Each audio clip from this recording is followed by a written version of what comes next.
Eye Man, written by J. Dune.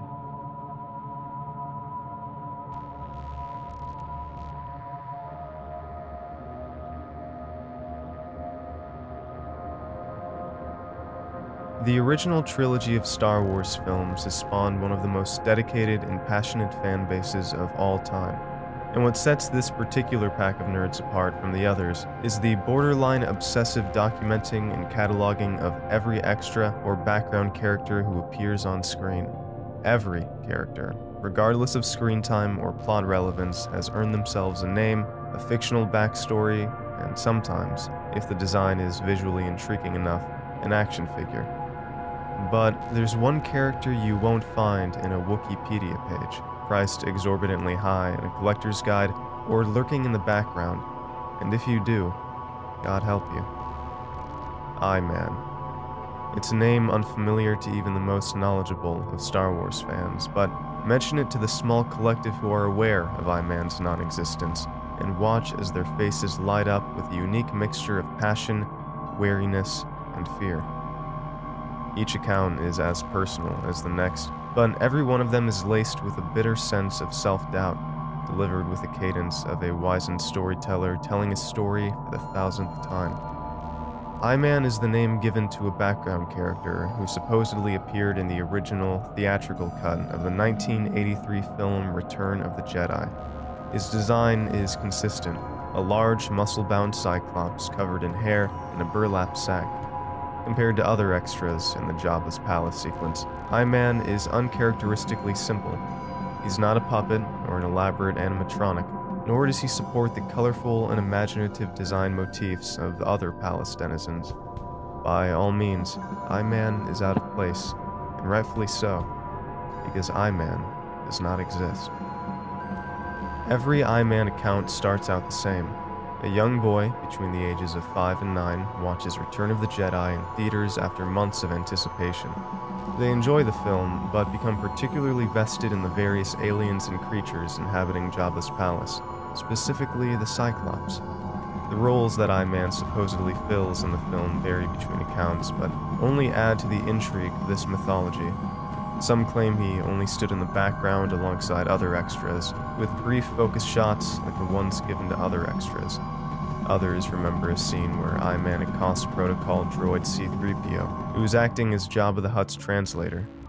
Eye Man proceeds to brutally dismember C-3PO as Jabba and the palace denizens cheer on, some catching pieces of the droid's plating that fly through the air as the Cyclops continues his assault.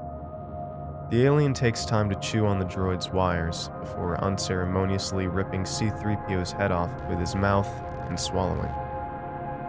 This lasts for an extended period of time, with no musical score, and is never referenced again. The film proceeds as normal, with C-3PO apparently being reconstructed by the next scene, as if nothing happened. In the weeks that follow, witnesses become fixated on the creature, with Eye Man receiving the same fearful curiosity children often exhibit towards movie monsters. But that would soon change. Attempts to bring up the scary Cyclops in Jabba's palace appears, even ones that were present at the same showing, result in confusion. Accounts detailing the C-3PO scene are laughed off the playground, and Eye Man witnesses learn to not talk about their secret obsession. Witnesses draw pictures of Eye Man, incorporate the creature into their play sessions, and open every pack of Topps trading cards hoping to get a glimpse of their one-eyed muse in the same way that they had other background characters. As time goes on, Eye Man creeps into their subconscious, usually in the back of their minds, and always in their dreams. No one ever forgets the dreams. The progression of an Eye Man dream varies between accounts, but certain attributes remain consistent.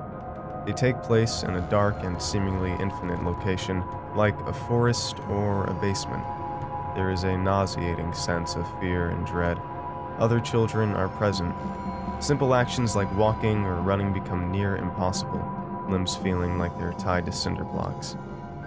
Eye Man is always present, hiding behind trees, doors, or in the background. The children explore the dream world, with Eye Man never far behind. When a child draws verbal attention to the stalking Cyclops, The creature will lunge out and devour the child before returning to the shadows. This happens for what feels like hours. Upon awakening, it's like they never fell asleep. These dreams occur repeatedly for months, every single night. During the day, Eye Man becomes an omnipresent background character in their life, hiding in the dark corners of a room or under the bed. But they remind themselves that he isn't real, that Eye Man is just a guy in a costume or a puppet, and then they fall asleep. For most Eye Man accounts, that's where the story ends. After hundreds of vivid, lifelike nightmares, Eye Man suddenly disappears. They don't think about Eye Man for decades, or stumbling on a forum post about identifying the Cyclops from Star Wars. It all comes flooding back. One forum post built upon another, from website to website. Witnesses began connecting with each other and forming tightly knit private communities and chat rooms to discuss this phenomenon. If you know where to look, you'll find them. If you post about Eye Man, they'll find you.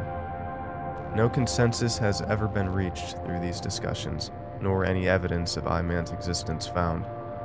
All that remains are the harrowing stories told by an aging user based on a private IRC server, and that's all there ever will be.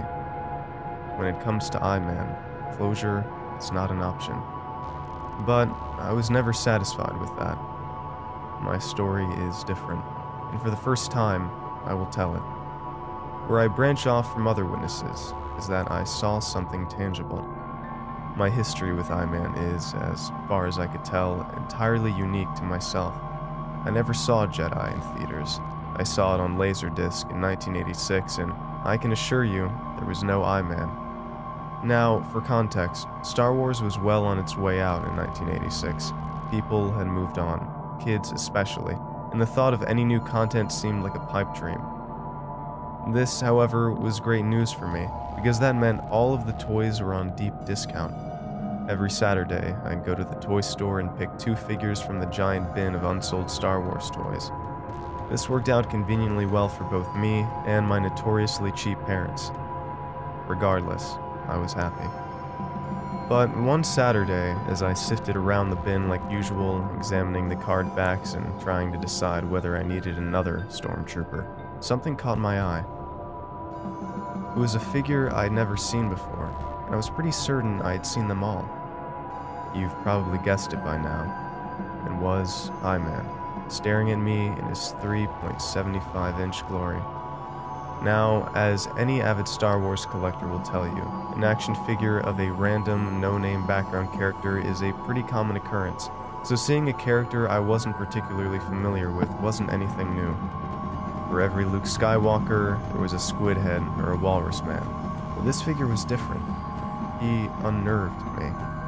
From the photo on the card back, he looked like he was from Jabba's palace, and while I had a particular affinity for Hutt Coons, I just couldn't bring myself to buy him. It was way too creepy, and quite frankly, I didn't need that in my toy box. I picked up another Stormtrooper and headed out. As soon as I got out of the store, I began thinking about Eye Man. In fact, he scared me so much, I debated never watching Return of the Jedi again, and feared that the one-eyed bastard would be staring at me from the corner of my screen. Nevertheless, my fears were alleviated when I went back the next Saturday, and Eye Man was nowhere to be seen. I breathed a sigh of relief and didn't think about my one-week boogeyman for 20 years. That's right, no dreams, nothing. I simply forgot about him. Then I saw a post on a sci-fi forum that made my jaw drop. A user was asking about the Cyclops from Jabba's palace, and the entirety of the thread had it out for this guy. Pages and pages of arguing that there was no Cyclops in Jabba's palace, while OP insisted there was. It came flooding back to me. The store, the figure, the fear.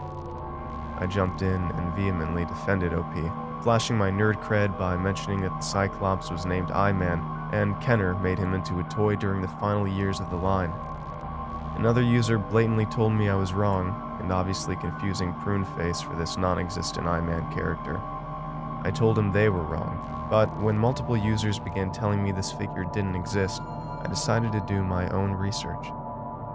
I must have scoured every collection fan site on the internet, I looked over the official Kenner checklist hundreds of times. No Eye Man. I then assumed a figure from another toy line might have ended up in the Star Wars bin, and my faulty memory filled in the details, but no. There was no toy that resembled what I saw that day. A couple days later, I got a PM on the Sci-Fi forum, inviting me to a private chat room. I told my story, and the rest is history. That was 6 years ago. Since then, I've been fascinated with Eye Man and the tightly knit community that was sprung up around him. There was only a couple hundred of us, but we had become pretty close.